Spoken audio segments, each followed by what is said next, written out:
আয়োজক, আমার ভাই, আমার বন্ধু, আমরা দীর্ঘদিন একসাথে পড়াশোনা করেছি, একসাথে চলেছি। হাজি ইজাবুল আজকের অনুষ্ঠানের সম্মানিত সভাপতি। আজকের অনুষ্ঠানে অল্প কিছুক্ষণ আগেই বক্তব্য রেখেছেন আপনাদের এই পাথেলা ইউনিয়ন পরিষদের পরপর নির্বাচিত 3 বার চেয়ারম্যান, যিনি শুধু পাথেলা ইউনিয়ন পরিষদের চেয়ারম্যানই নন, আমরা যখন বেগম খালেদা জিয়া নিজামী সরকারের বিরুদ্ধে আমরা রাজপথে লড়াই সংগ্রাম আন্দোলন করি, আমি তখন ঢাকা জেলা যুবলীগের সাধারণ সম্পাদকের দায়িত্ব পালন করি। তখনই আপনাদের ইউনিয়ন পরিষদের সম্মানিত চেয়ারম্যান পারভেজ দেওয়ান সাভার উপজেলা যুবলীগের বিপ্লবী আহ্বায়ক ছিলেন, যিনি এই খালেদা নিজামীর বিরুদ্ধে লড়াই সংগ্রামে আমাদের সাথে অন্তত বৈষয়িক হিসেবে লড়াই সংগ্রামের মধ্যে দিয়ে সেদিন রাজপথে তার এই আওয়ামী লীগের পদযাত্রা শুরু হয়েছিল এবং সেদিন থেকে আওয়ামী লীগের একজন নিবেদিত প্রাণ হিসেবে আওয়ামী লীগকে সুসংগঠিত করার জন্য শুধু পাথেলা ইউনিয়ন নয়, আশুলিয়া থানার প্রত্যেকটি অঞ্চলে তিনি তার পরিশ্রম মেধা দিয়ে কাজ করে গেছেন। আমার সেই প্রিয় ভাই, আমাদের আশুলিয়া থানা আওয়ামী লীগের অন্যতম সদস্য, পাথেলা ইউনিয়ন পরিষদের সম্মানিত চেয়ারম্যান যারা পারভেজ দেওয়ান এখানে উপস্থিত আছেন এবং বক্তব্য দিয়েছেন। পাথেলা ইউনিয়ন আওয়ামী লীগের বিপ্লবী সাধারণ সম্পাদক, যিনি পাথেলা ইউনিয়ন আওয়ামী লীগকে সুসংগঠিত করার জন্য প্রত্যেকটা ইউনিয়নে ঘুরে আওয়ামী লীগকে খুব শক্তিশালী করার জন্য কাজ করেন, আমার ভাই যারা মঞ্চে বসেন।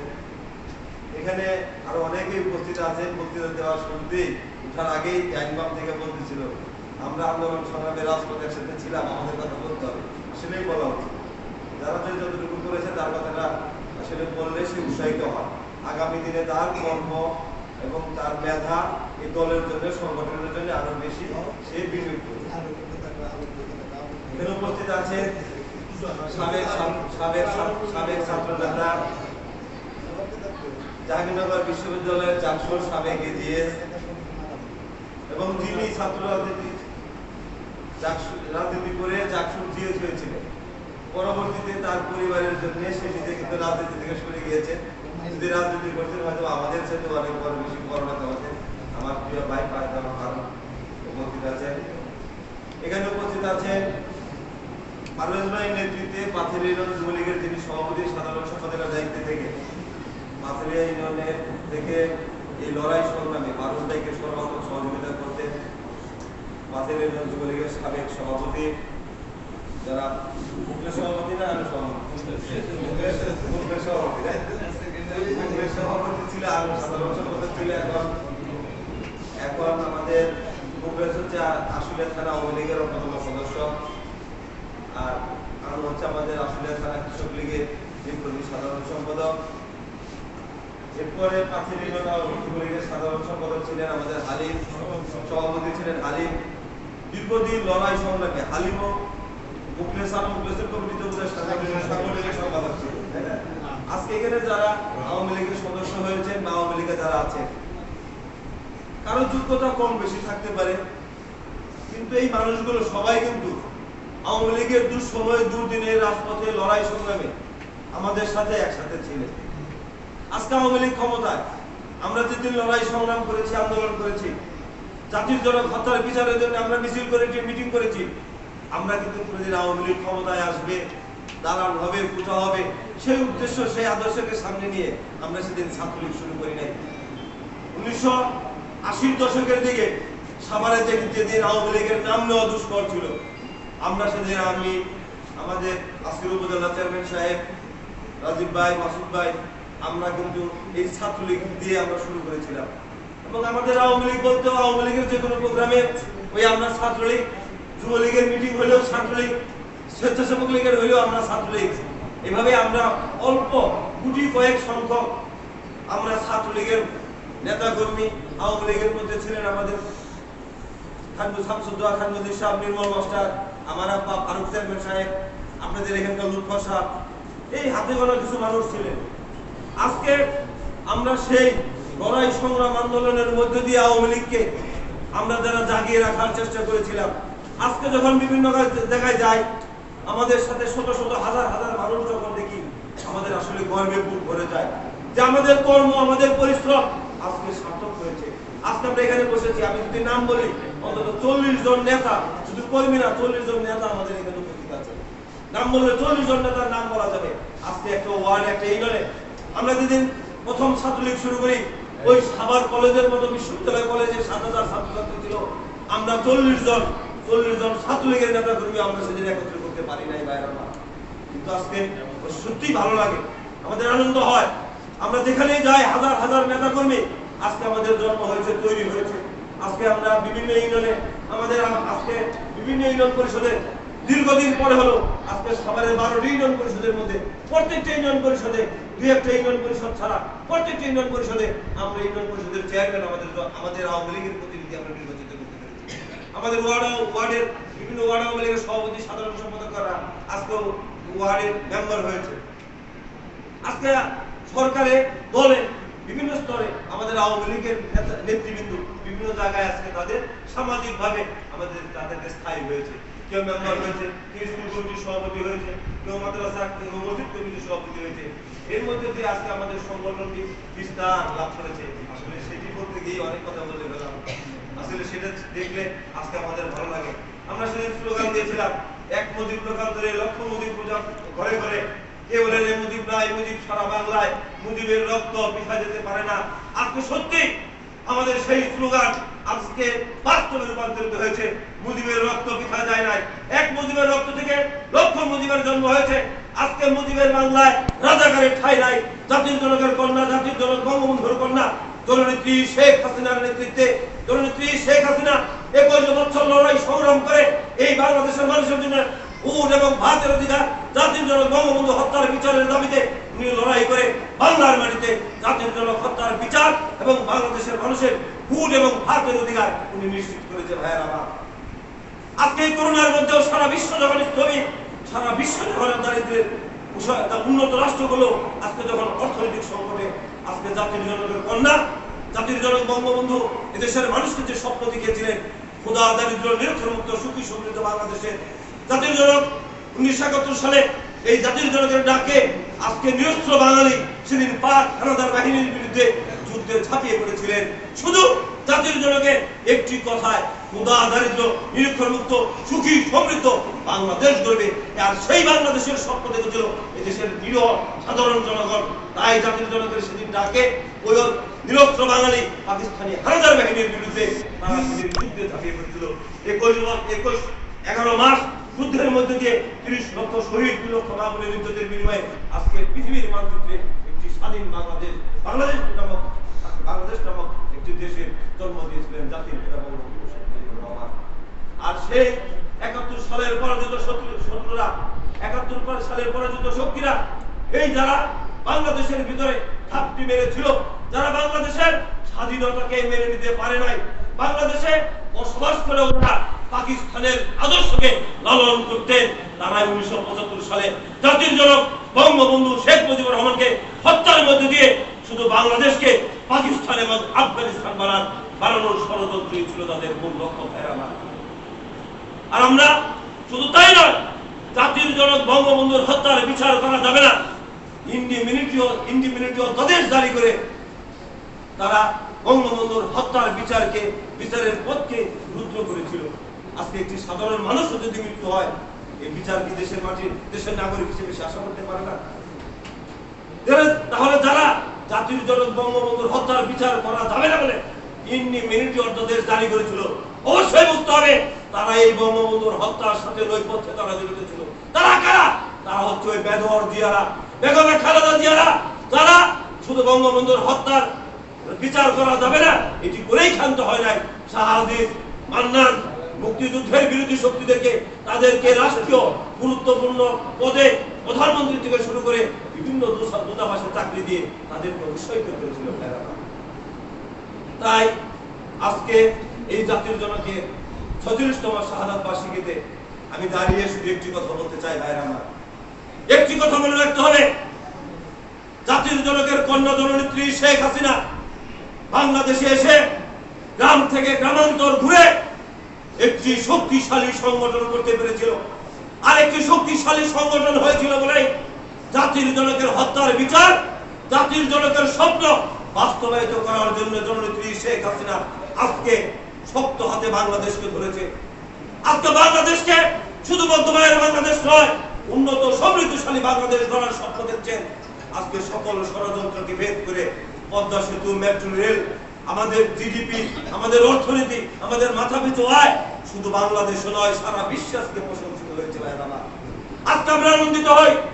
আজকে জাতির জনক হত্যার আমরা হত্যার শাহাদাত বার্ষিকীতে দাঁড়িয়ে যখন পাকিস্তানের প্রধানমন্ত্রী বলেন, পাকিস্তানের প্রধানমন্ত্রী বাংলাদেশের প্রধানমন্ত্রী জননেত্রী শেখ হাসিনাকে উদাহরণ দিয়ে যখন কথা বলে, তখন আজকে আমাদের সত্যি আনন্দ হয়। তখন আমাদের গর্বিত হই আমরা। জাতির জনক যে উদ্দেশ্য নিয়ে বাংলাদেশ স্বাধীন করেছিলেন, আজকে সেই উদ্দেশ্য সফল হয়েছে। আজকে পাকিস্তানের প্রধানমন্ত্রী বলে একটি দেশ কিভাবে উন্নত হয়, একটি দেশ কিভাবে গড়তে হয়, জননেত্রী শেখ হাসিনার কাছ থেকে দেখে আসো, শিখে আসো। আজকে তখনই আমাদের গর্ব বোধ করে যায়। আমি অনেক বক্তব্য রাখলাম, অনেক কথা বললাম। আমি বক্তব্য রাখবো না, শুধু একটি কথা আমি উদাত্ত আহ্বান করতে রাখবো। আজকে আমরা রাজনৈতিক ভাবে আমরা যারা আছি, রাজনৈতিক কর্মকাণ্ড কার কতটুকু যোগ্যতা, কার কতটুকু করণীয়, আমরা যদিও মিথ্যা কথা বলি, আমরা একটা অসত্য রিপোর্ট যদি আমরা মাননীয় প্রধানমন্ত্রীর কাছে দিই, সেটা মাননীয় প্রধানমন্ত্রী এখন আর গ্রহণ করবে। মাননীয় প্রধানমন্ত্রীকে আপনি একটি ভুল তথ্য দিয়ে তাকে আপনি বিশ্বাস করাবেন, সেই সুযোগ এখন আর বাংলাদেশে কোথাও নাই। মাননীয় প্রধানমন্ত্রী জননেত্রী শেখ হাসিনা প্রত্যেকটি স্তরে, প্রত্যেকটি জায়গায় তার সঠিক খবর দেওয়ার মতো লোক আমরা ছাড়াও বসে আছি। আমাদের আজকে ইউনিয়ন পরিষদের নির্বাচন মাননীয় প্রধানমন্ত্রী নিজে মনোনয়ন দেন। আপনারা 5 জন প্রার্থী হতে পারেন, আমরা 5 জনের নাম পাঠিয়ে দেওয়ার দায়িত্ব আমাদের। মনোনয়ন দেওয়ার মালিক কে? মাননীয় প্রধানমন্ত্রী শেখ হাসিনা। দল যাকে মনোনয়ন দিবে আমরা দলের হয়ে সবার জন্য কাজ করব। তাই আমি একটু অনুরোধ করবো আপনাদের বাছাইয়া সকল নেতৃবৃন্দের কাছে, রাজনৈতিক প্রতিযোগিতাটা থাকা অবশ্যই ভালো। রাজনৈতিক প্রতিযোগিতা খারাপ এমন কোন বিষয় আমি বলতে চাই না। রাজনৈতিক প্রতিযোগিতা কখনো যত প্রতিহিংসায় রূপ না নেয়, রাজনৈতিক প্রতিযোগিতা যদি প্রতিহিংসায় রূপ নেয়, তার ধ্বংস অনিবার্য। শুধু ব্যক্তির নয়, সেই সংগঠনের ধ্বংস অনিবার্য। অতএব আমরা যারা দলের দায়িত্বে আছি, আমরা যারা এই সাভার আসুলিয়ার রাজনৈতিক নেতৃত্ব, আমাদের ছোট একটু দায়িত্ব পালন করি। এই ছোট দায়িত্বটুকু কিন্তু সরাসরি মাননীয় প্রধানমন্ত্রী নিজেই নির্ধারণ করে দেয় সাভার এবং আশুলিয়ার কে কোথায় নেতৃত্ব দিবেন। অতএব এই সংগঠনকে দেখভাল করার জন্য মাননীয় প্রধানমন্ত্রী আমাদের দায়িত্ব দিয়েছেন এবং সরাসরি ব্যক্তিগতভাবে উনি আমাকে নিজেই দায়িত্ব দিয়েছেন। ওনার ইমানি দায়িত্বটি, ওনার এই দায়িত্বটুকু ইমানের সহিত পালন করা, এটাও আমার ইমানি দায়িত্ব। আমি আমার জায়গা থেকে সঠিক যে কথাটুকু, সঠিক যে কাজটুকু করা উচিত, আমি সেটাই করব। আর বিভিন্ন পদে মনোনয়ন দেওয়া, ইউনিয়ন পরিষদ উপজেলা, সেটা মাননীয় প্রধানমন্ত্রী নিজে দিয়ে থাকেন। আমি যারা দলে এবং আমাদের যারা সরকারে যারা আছেন, আমি সকলের কাছে অনুরোধ করবো, আহ্বান জানাবো, আপনারা সকলে এই মিলেমিশে এই দলের সাথে, দলের আগামী দিনে, এই দল আজকে ক্ষমতায় আছে, আমরা সারা জীবনের জন্য ক্ষমতায় থাকবো এমন আশা, এমন প্রত্যাশা আপনারা কেউ করবেন না। দল বিভিন্ন রাষ্ট্রের বিভিন্ন প্রয়োজনে জননেত্রী শেখ হাসিনা আওয়ামী লীগ ক্ষমতার বাইরেও থাকতে পারে। সেই বাইরে থাকার পরে, বাইরে যখন থাকবে তখন ডাক দিলে তারা হাজার হাজার নেতা কর্মী আমাদের তৈরি থাকে, প্রস্তুত থাকে, যেগুলো সংগ্রামে আমরা যত ঝাঁপিয়ে পড়তে পারি। আজকে আমরা আফগানিস্তান নিয়ে, আমি তালেবান নিয়ে কথা বলতে চাই না, তারপরেও আরেকটি কথা না বলে পারি না। আজকে তারা 11 বছর যুদ্ধ করে কিন্তু তালেবানিরা আবার তাদের ক্ষমতা কিন্তু তারা নিজেরা নিয়েছে। তাদের সংগঠন শক্তিশালী ছিল বিদায়। আজকে যদি আওয়ামী লীগ শক্তিশালী থাকে, আওয়ামী লীগের ওয়ার্ড পর্যায়ে যদি সংগঠন শক্তিশালী থাকে, ক্ষমতায় কে থাকলো সেটি মুখ্য বিষয় নয়। আর আওয়ামী লীগ ক্ষমতার জন্য রাজনীতি করে না, আওয়ামী লীগ ক্ষমতার জনগণের জন্য রাজনীতি করে। আজকে আমরা যারা রাজনীতি শুরু করেছিলাম, আমি একটি কথা বলেছি, আমরা কিন্তু আওয়ামী লীগ ক্ষমতায় যাবে এই উদ্দেশ্য নিয়ে যদি আমরা সেদিন রাজনীতি করতাম, আমরা ছাত্র দল করতাম। আমরা হাজার হাজার ছাত্র দলের বিরুদ্ধে 10 জন, 15 জন, 20 জন মানুষ আমরা সেদিন ছাত্রলীগ করেছি। আপনাদের যে জাহিদ, আমাদের প্রিয়, আমাদের বাল্যকালের বন্ধু, আপনাদের এলাকার সন্তান, ওরা কিন্তু আমাদের ছাত্রলীগের আমার সাথে মিছিল করেছে, আমাদের সাথে ছিল। আজকে ওই সময় অনেক মানুষ ছিল, তারা আজকে নাই। নতুন নতুন অনেক মানুষ কিন্তু এই দলে এসেছে। আমি নতুন পুরান যারাই আছে আমি আপনাদের কাছে আহ্বান জানাবো, যদি সংগঠন ঠিক থাকে, মাননীয় প্রধানমন্ত্রী যদি শেখ হাসিনা যদি রাষ্ট্র ক্ষমতায় থাকে, আমাদের অনেকের দাম আছে, অনেকের মূল্যায়ন আছে। আর ক্ষমতার বাইরে যখন যাবেন, যদি সংগঠন শক্তিশালী থাকে, আপনার দাম আছে, আপনার মূল্য আছে। আর সংগঠন যদি আওয়ামী ক্ষমতার বাইরে থাকে, যদি সংগঠন না থাকে, আপনি একা ব্যক্তি পারভেজ দেওয়া, আপনি একা মজ্জেন আমি তুই কিছুই না। তখন আপনি ডাক দিবেন, হাজার হাজার কর্মী বাইরে থাকবে, তখন আপনি অনেক শক্তিশালী। তাই আমি অনেক বক্তব্য রাখলাম, অনেক কথা বললাম। আমি বক্তব্য দীর্ঘায়িত না করে শুধু একটি কথা বলতে চাই।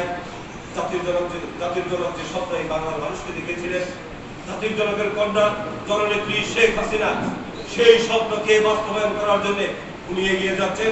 আমরা জাতির জনকের একজন সৈনিক হিসেবে, জননেত্রী শেখ হাসিনার একজন বিশ্বস্ত কর্মী হিসেবে আমাদের দায়িত্ব হচ্ছে মাননীয় প্রধানমন্ত্রী জননেত্রী শেখ হাসিনাকে সহযোগিতা করা, মাননীয় প্রধানমন্ত্রীর ভাবমূর্তি অক্ষুণ্ণ রাখা এবং বাংলাদেশকে এগিয়ে নিয়ে যাওয়া সুখী সমৃদ্ধশালী স্বপ্নের সোনার বাংলা যদি আমরা করতে পারি, সেটাই হবে আজকে আমাদের সার্থক। এবং জাতির জনকের স্বপ্ন যদি বাস্তবায়ন হয়, সেটাই হবে জাতির পিতার আত্মা শান্তি পাবে। তাই আমি আমার বক্তব্য দীর্ঘায়িত না করে আমরা এই আগস্ট মাস শেষে, আগস্ট সেপ্টেম্বর মাসের শুরুতে আমরা ওয়ার্ড পর্যায়ে সংগঠনকে গতিশীল শক্তিশালী করার জন্য আমরা এই আগস্ট মাসের পরে আমরা একটু বসবো, বসে প্রত্যেকটা ওয়ার্ড ইউনিট এবং কেন্দ্র ওয়ার্ডে আমাদের শক্তিশালী আওয়ামী লীগের একটি আমরা সংগঠন তৈরি করব। আপনাদের সকলের সহযোগিতা আপনাদের সকলেই থাকবেন প্রত্যাশা করছি। এবং সংগঠনের জন্য আমি অনুরোধ করব, গুরুত্বপূর্ণ দায়িত্বে সমাজের কাছে গ্রহণযোগ্য, সমাজের কাছে যে মানুষটি গেলে নির্বাচনে, কারণ ওয়ার্ড লেভেলে যারা রাজনীতি করে তারা হচ্ছে মূল শক্তি। কারণ এই বিভিন্ন নির্বাচনে এই ওয়ার্ড সভাপতি সাধারণ সম্পাদক প্রায় কেন্দ্র পাহারা দেয়। ওয়ার্ড সভাপতি সাধারণ সম্পাদক, ওয়ার্ডের সভাপতি সাধারণ সম্পাদক, সাংগঠনিক সম্পাদক, যুগ্ম সম্পাদক যারা থাকে তারাই বাড়িতে বাড়িতে গিয়ে ভোট চান। অতএব এই স্তরটি হচ্ছে একটি সংগঠনের জন্য সবচেয়ে গুরুত্বপূর্ণ ইউনিট হচ্ছে ওয়ার্ড। যারা নির্বাচনে এজেন্ট হন, গুরু দায়িত্ব যদি এরাই পালন করে থাকেন। আসলে আমরা যারা থানায় থাকি, আমরা শুধু নির্দেশনা দিয়েই কিন্তু শেষ, খালাস। মূল দায়িত্বটা কিন্তু এই ওয়ার্ড পর্যায়ের মানুষ এরাই পালন করে। অতএব আগামী দিনের ওয়ার্ড হবে আশুলিয়া থানার অন্তর্গত প্রত্যেকটি ওয়ার্ড কমিটি হবে পরিচ্ছন্ন, স্বচ্ছ, মাদক আসক্ত মুক্ত, সমাজের কাছে গ্রহণযোগ্য ব্যক্তিদেরকে নিয়েই আগামী দিনের শক্তিশালী যে ইউনিট, ওয়ার্ড ইউনিট, আমরা এই ওয়ার্ড ইউনিটের মধ্যে দিয়ে ওয়ার্ড ইউনিট আমরা আশুলিয়া থানার সুন্দর একটি সংগঠনের মাধ্যমে শক্তিশালী সংগঠন করে তুলতে চাই, যে সংগঠনটি জননেত্রী শেখ হাসিনার একজন বিশ্বস্ত ব্যাংকার হিসেবে কাজ করবে। সেই আশা, সেই প্রত্যাশা করে এখানে আরো অনেকেই উপস্থিত আছেন। আমাদের ছাত্রলীগের রনি, আমাদের প্রার্থী যুবলীগের সভাপতি, সাধারণ সম্পাদক, স্বেচ্ছাসেবক লীগের নেতৃবৃন্দ সহ অনেক উপস্থিত আছেন। আমি খারাপ সবার নাম বললাম না, আমরা ক্ষমা সুন্দর দৃষ্টিতে দেখবেন এবং আগামী দিনে সকলেই মিলেমিশে সুন্দর একটি সংগঠন করবেন, এই আশা, এই প্রত্যাশা করে আমি সকলকে ধন্যবাদ জানিয়ে আমার বক্তব্য শেষ করেছি। জয় বাংলা, জয় বঙ্গবন্ধু, জয় হোক এই সিন্ধুর ইউনিয়নবাসী, পাঁচের ইউনিয়ন আওয়ামী লীগ। সকলকে ধন্যবাদ। জয় বাংলা, জয় বঙ্গবন্ধু।